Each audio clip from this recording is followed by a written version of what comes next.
Bismillahirrahmanirrahim. Assalamualaikum warahmatullahi wabarakatuh. Selamat berjumpa kembali dengan saya Yusuf Alam Ramadan, penulis buku Pengantar Kajian Ilmu Kedokteran pada Ibadah Sholat. Pada kesempatan kali ini saya akan menyampaikan presentasi dengan judul Mengelola Stres dengan Sholat di Era Pandemi COVID-19. Sebagaimana presentasi sebelumnya bahwa faktor inflamasi merupakan penentu buruknya kondisi klinis, ya, salah satunya ditandai dengan peningkatan kadar HSCRP, di mana pada pasien yang meninggal itu bisa sampai 96 kali daripada orang yang sembuh, ya. Dalam keadaan non infeksi, ya, peningkatan kadar HSCRP itu bisa dipicu oleh obesitas, stres, skor kardiovaskuler yang tinggi, yang merupakan salah satu komorbid dari memburuknya seseorang ketika terinfeksi COVID-19, ya. HSCRP sendiri merupakan juga salah satu indikator inflamasi yang diakibatkan oleh stres, ya. Sebagaimana penelitian Verma, ini contoh inflamasi murni pada kondisi rheumatoid arthritis dibutuhkan peningkatan 230% untuk menurunkan 40% kelenturan pembuluh darah. Demikian juga ankylosing spondylitis juga demikian. Pada kondisi yang multifaktorial, ya, cukup meningkatkan 20% saja HSCRP, ya. Ini apalagi kalau dikombinasi dengan kondisi stres, maka ini juga akan menurunkan kelenturan pembuluh darah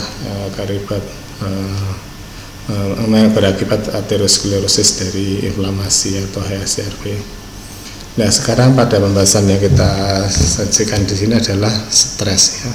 Seringkali stres salah dipersepsi bahwa stres identik dengan gangguan jiwa berat, ya. Padahal stres merupakan makanan kita sehari-hari, ya, yaitu stres.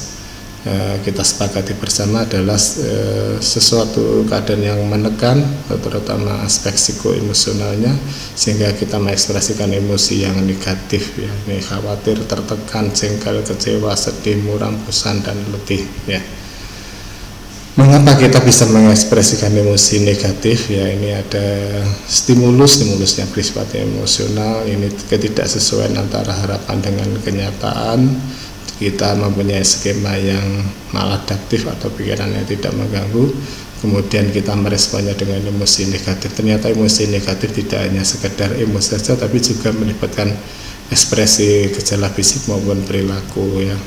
Mengapa demikian? Ya, stres yang menyebabkan emosi negatif itu melibatkan amigdala, yaitu stimulus dipersepsi oleh media prefrontal cortex sampai kepada amigdala. Amigdala memberikan respon menginhibisi, ya. Ekspresi yang emosi yang disampaikan oleh amigdala itu bisa dua sekaligus, ya.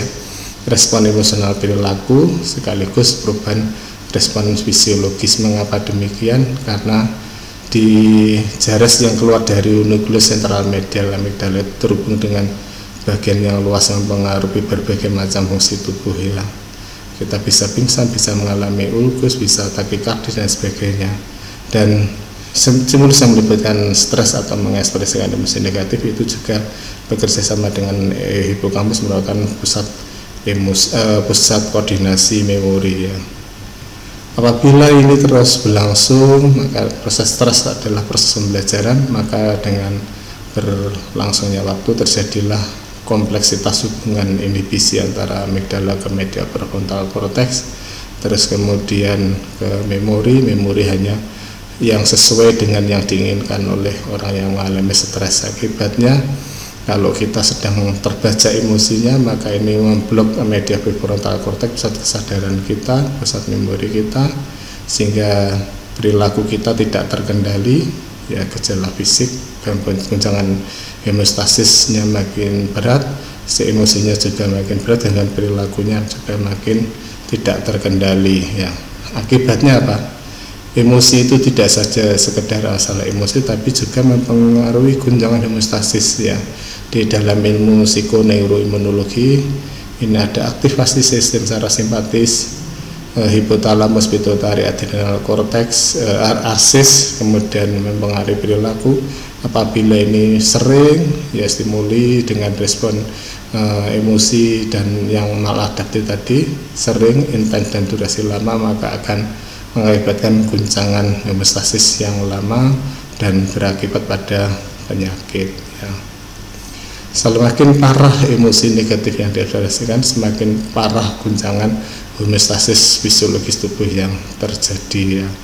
Ini juga mengakibatkan konsumsi oksigen yang meningkat.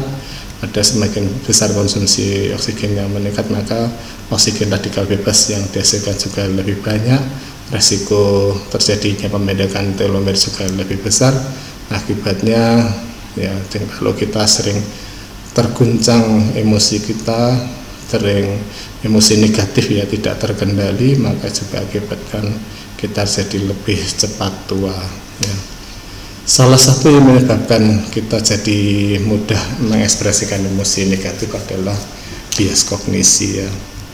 Bias kognisi adalah seperti ini ya. Jadi ada stimulus tapi jenis pikiran yang kita gunakan berbeda, maka akibatkan responnya berbeda ya. Misalnya satu malam ada suara keras berak gitu ya, kalau pikiran kita netral mungkin itu ada tikus dikejar kucing nabrak atap ya, kita netral terus bisa tidur kembali. Tapi kalau pikiran kita didominasi oleh pikiran tidak membantu, seperti mind reading, kita berprasangka buruk pada tetangga kita ya, membuat kita suasananya marah, jengkel, benci, tubuh jadi leher tegang, denyut jantung kencang, nafas terengah-engah, terus kemudian perilakunya menyebabkan pembalasan ya. Apa pikiran tidak membantu itu? Ya, ini pikiran yang kita timbulkan yang meningkatkan resiko kita untuk mengekspresikan emosi negatif, yang membuat amigdala jadi lebih responsif sehingga mengguncang homeostasis kita ya. Salah satunya adalah ini, berpikiran hitam putih, ini orangnya kaku ya, ini menetapkan standar yang tinggi sehingga ini sebelum peristiwa terjadi, maka ketika peristiwa terjadi maka ini resikonya terjadi misfit ya, tidak adanya ketidaksesuaian antara harapan dan kenyataan. Ini setelah peristiwa terjadi ya, ada orang punya pikiran yang macam-macam ya, misalnya seorang cleaning service memecahkan kaca pengumuman ya, kemudian pikiran katastrofi yang muncul adalah wah, hidup saya sudah berakhir di sini, keluarga saya hancur dan sebagainya. Nah, ini juga meningkatkan ekspresi emosi negatif, mengakibatkan amigdala beraktivasi, mengakibatkan guncangan homeostasis ya, dan berbagai macam dampak jangka panjang yang mengakibatkan penyakit ya. Salah satunya meningkatkan tadi ekspresi HSCRP sebagai indikator dari inflamasi. Kemudian pikiran tidak membantu adalah filter negatif ya. Jadi yang dia lihat itu sisi negatifnya ya.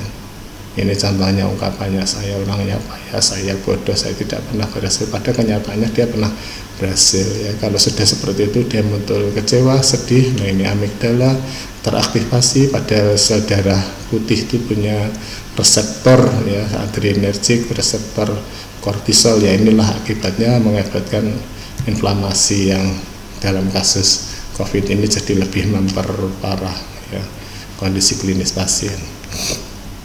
Selanjutnya adalah mind reading, ini juga ya, berprasangka buruk. Misalnya seorang karyawan dijanjikan ketemu atasannya besok jam 9, ternyata pas 9 direkturnya membatalkan, padahal memang ada acara yang tidak bisa ditinggalkan, tapi orangnya punya pikiran yang tidak macam-macam sama bosnya. Wah, bosnya tidak menyukai saya ini dan sebagainya. Akhirnya muncul rasa kecewa, sedih dan sebagainya. Selanjutnya bias kognisi, selain pikiran tidak membantu juga diakibatkan oleh dalam kita mempunyai standar yang bias ya dalam menilai realitas kehidupan kita ya. Salah satunya adalah ini ya, aku ya. Aku itu identik dengan pemilikan harta yang kita miliki, kekuasaan, harga diri, aktualisasi, kesenangan dan sebagainya, selain kebutuhan dasar kita ya.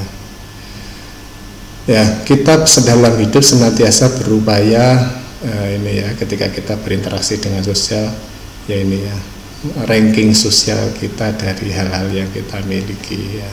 Kalau ini mengancam, akibatnya kita stres ya. Nah, ini kalau dalam pandangan agama, kalau kita semuanya ini terpenuhi ya, sesuai dengan keinginan ego kita, maka ini punya resiko takabur ya. Maka di sini bisa terancam atau bisa bertambah, mari kita cek diri kita sendiri dalam peristiwa hidup sehari-hari ya. Terus kemudian lintasan pikiran kita ya, ini mungkin tidak berhubungan dengan peristiwa yang kita hadapi, tapi kita dipenuhi lintasan pikiran ya. Dalam 16 jam terbangun kita terpapar 4000 lintasan pikiran ya, sepertiganya itu berisi pikiran yang skemanya maladaptif dalam penelitian ya. Mungkin juga terisi dengan pikiran lain yang menggelembungkan diri kita ya, sehingga kita jadi resiko untuk takabur ya. Inilah salah satu pendekatan di dalam religi agama Islam ya. Semakin kita dekat dengan Allah, maka Allah akan mendekatkan urusan kita dengan siapapun yang kita akan temui. Demikian juga kalau kita menjauh, maka ini akan dijauhkan. Ini dalam perspektif agama Islam ya. Terus kemudian di dalam sholat itu juga akan meningkatkan ma'rifatullah kita ya, ma'rifatullah dan ma'rifatun nafs ya. Kita akan menggantungkan diri kita pada Allah ya, sebagaimana kita sebutkan dalam bacaan Al-Ikhlas, Allahus Somad ya. Kita tempat Allah, tempat satu-satunya bergantungnya kita ya, uluhiyah. Tapi kita dengan memahami seperti ini ya, kita akan tidak merasa takabur ya ketika diberikan kenikmatan ya.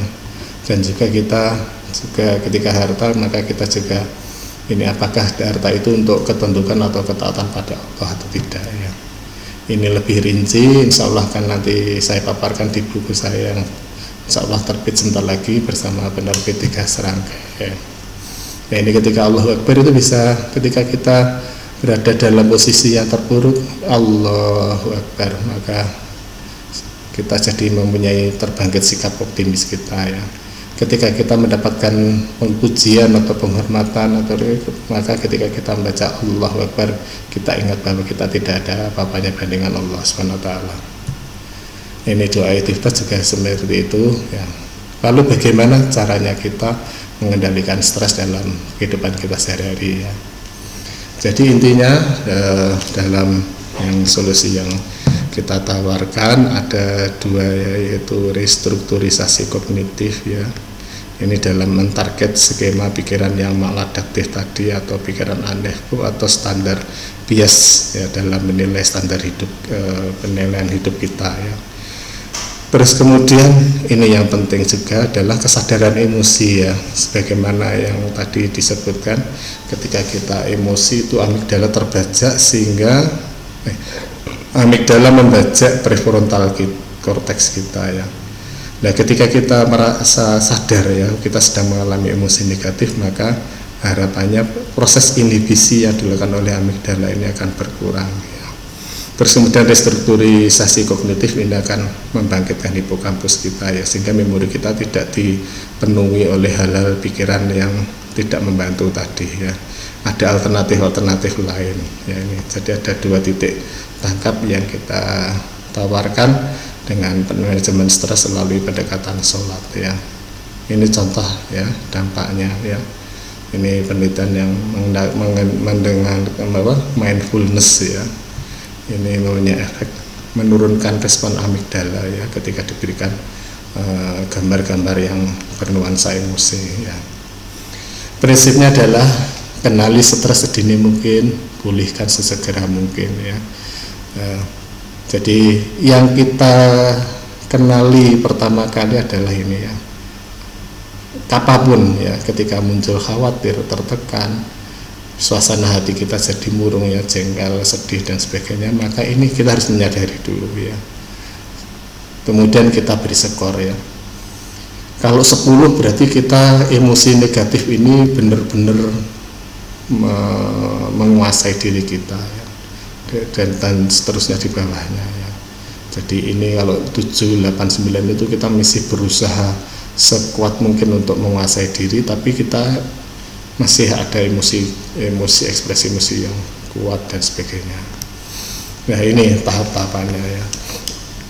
Jadi indikatornya adalah emosi negatif yang kita rasakan ya. Kita menyadari emosinya seperti apa. Oh saya sedang sedih, oh saya jengkel, terus kemudian kita menyadari kesadaran kognitifnya. Mungkin ada pikiran yang tidak membantu yang kita gunakan, misalnya hitam putih atau katastrofisasi dan sebagainya, atau mungkin bias standarnya kita terlalu berorientasi pada aku, ya kita tidak ingin merasa akunya kita sedang diserang dan sebagainya.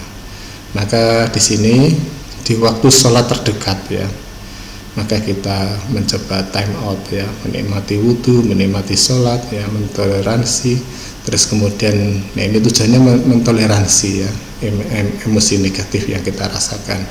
Terus kemudian mulai kita terbuka ya, tadi pencetusnya siapa, dengan apa, saya menggunakan pikiran negatif yang seperti apa yang saya gunakan, dan kita terbuka ya. Terus kemudian kita merefleksikan dari bacaan sholat yang kita pahami ya, akhirnya kita membiarkan ya yang menyebabkan sesuatu yang tidak mengenakan kita, memaafkan, mendoakan ya, kita menghayati ma'rifatullah, ma'rifatun nafs. Harapan terakhirnya ya terjadi transformasi emosi ya. Kita menerima, welcoming dan ridho ya, bahwa ini dari Allah ya, yang kita peristiwa yang membuat kita mengekspresikan emosi negatif itu dari Allah ya, maka kita berusaha menerima.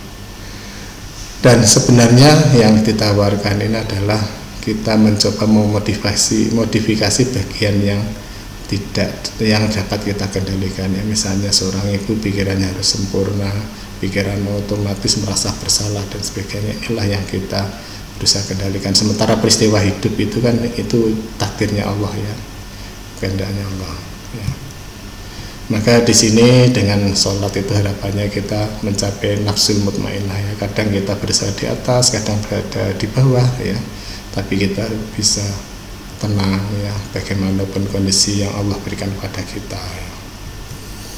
Ini checklist ya, nanti insya Allah akan saya tampilkan di buku saya yang akan terbit ya bersama di 3 serangkai ini ya. Apa sih peristiwa kehidupan yang kita hadapi, jenis pikiran mengerikan, kita tulis ya. Setiap kita merasakan emosi negatif, kita tulis checklistnya seperti ini ya, terus kemudian dan sebagainya.